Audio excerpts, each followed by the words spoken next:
If you're looking for a fast multicolor printer, the Bambu Lab A1 with AMS Lite is a great option. This is a bed slinger style, which means the bed moves back and forth, and of course the print head goes up and down and side to side. This is super reliable. There's no enclosure with this, so it gives you the open frame design, but I found this to be a great printer, and I've been using it with the AMS Lite.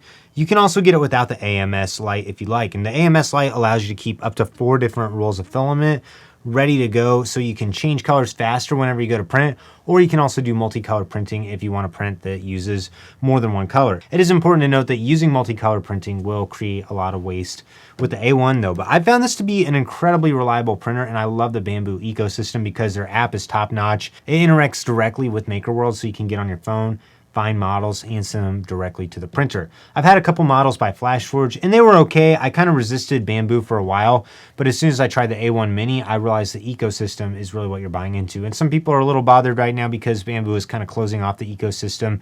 You have to go through the cloud to print with it. But I find this to be totally worth it because the print quality is great, and you can also always use their computer software, Bambu Studio, if you want to adjust your settings a little bit more than what the stock settings are that the model creators left.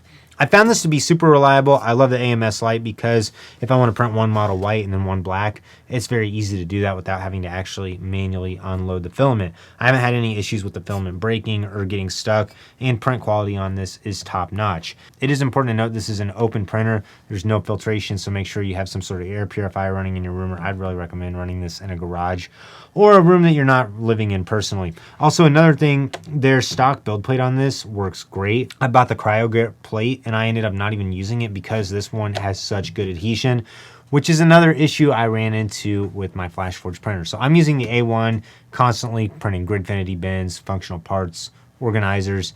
It handles everything great. It's got 256 millimeter build volume, which is larger than you'd expect, especially at this price point and the overall footprint of the printer. A lot of prints that won't fit on a smaller machine are able to fit just fine on this one, especially if you turn it to the side. If you print anything with real size, you'll be glad that you bought the A1. It is important to note the A1 is not as quiet as an enclosed printer because it is the open frame design, but for normal use, it's totally manageable. You can just have this running off on a different corner of your house. Also, I just ran the auto calibration on this, the Z offset, the bed leveling, nozzle pressure, everything on this just worked great, straight from the factory. I also found that unlike some other printers I've used, I don't have any issues with changing filament types from PETG to PLA. This does a great job at heating up the nozzle to the correct temperature to make sure that any remnants of the old filament are removed. So the A1 is an awesome option. Right now you can get the combo for about $400, which is an amazing buy when you compare it to something like the P2S that costs closer to $750 if you want to get the full combo. And the P2S is fully enclosed. It has the better AMS with it.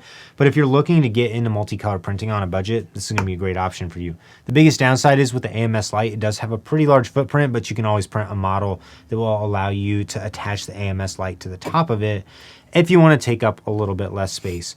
Overall, I really recommend the A1 with the AMS Lite. I would say if you're going to get this, get the AMS just because it saves a lot of time of manually loading and reloading filaments. If you're interested in checking this out, I got links to buy in the description below.